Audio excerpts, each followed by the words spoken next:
It's almost like we're dealing with crude tools. Like we're trying to perform surgery with hatchets.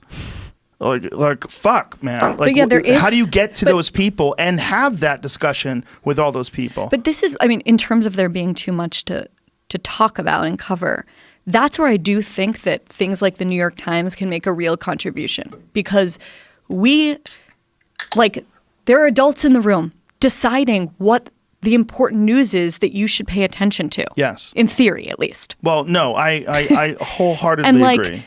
You know, you're going to learn about the genocide of the Uyghur Muslims in the New York Times. Like, if you really read the New York Times every day, you're going to know a lot about the world, and you're going to understand that the government shutdown is a bigger deal than what happened at the steps of the Lincoln Memorial. If you're just trolling through Twitter, which is how like every person I know, or Twitter or Snapchat or whatever, like my youngest sister, how she gets her news, you're not going to necessarily know that. That's a real problem.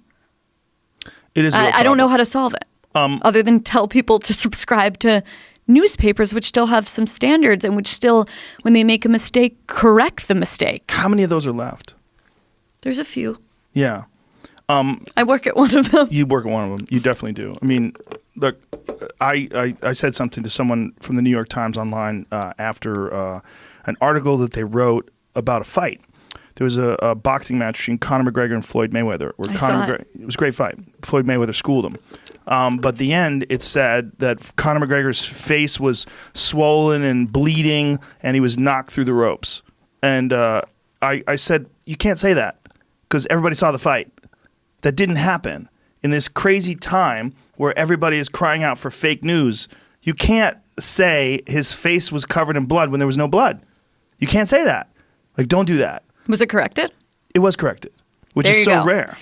But it's actually not like we correct things all the time. Right. But how do you stop it from happening in the first place? It's how do you really stop that hard. First one?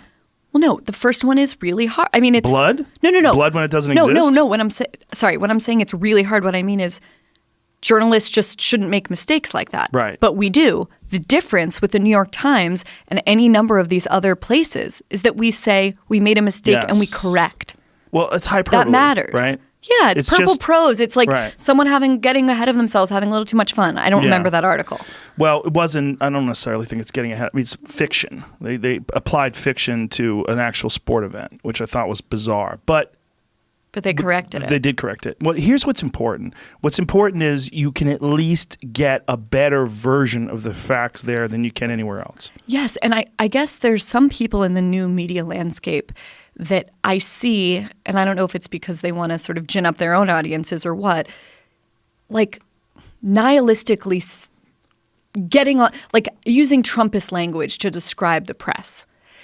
What they don't see, I think what they don't understand is that the loss of trust in the press is a symptom of the loss of trust in lots of public institutions.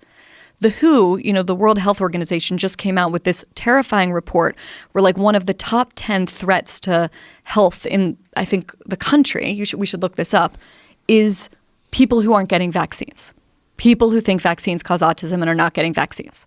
The stakes of like loss of trust in public institutions doesn't just mean like you're going to like hurt the New York Times bottom line. It's like a threat to all of our health, like quite literally. Right.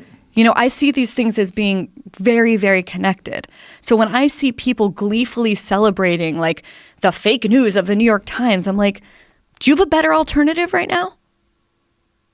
Right. That's what I'm thinking. Not you, but no, I agree. I don't understand why anyone would celebrate that. I think it falls into what we were talking about before, that it's an easily digestible ideology that you can just subscribe to. It's a conglomeration of preformed opinions, and you lock in, and you start saying fake news. And it's exacerbated by this situation that we find ourselves in where people aren't really buying newspapers anymore.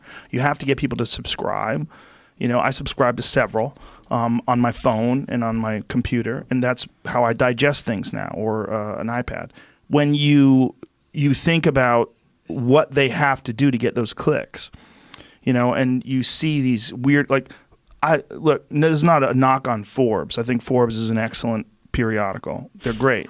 They write some really important stuff.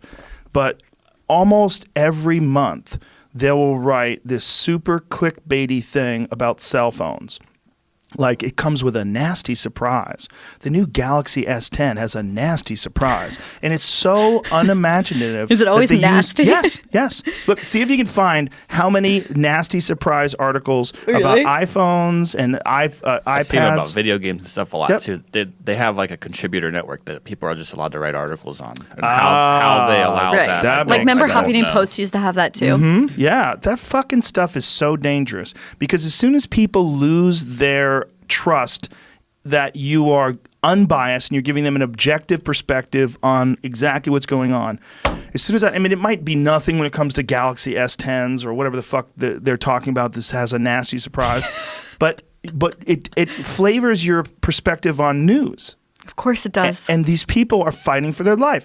Journalists and people and contributors to these websites and newspapers are fighting for their life because everything is dropping off. The revenues are down. The revenues are and then like what takes their place? What takes their place? Bloggers? Who's looking at them? Are you sure that they have journalistic ethics and standards that are like what we would expect from? They don't. They don't. No. Right. They don't have to. And this brings you to the Infowars thing, right? Yeah, I've just been thinking about that. That's if he's a journalist. No, he's definitely not a journalist. But There's this, not a question about right, that. This is what people are fighting about. This is the whole shebang. Like if some of that news that you're getting in these traditional venues is fake, it is dangerous. If any of it is clickbaity, if any of it is deceptive, I could not agree with you more. it's fucking dangerous.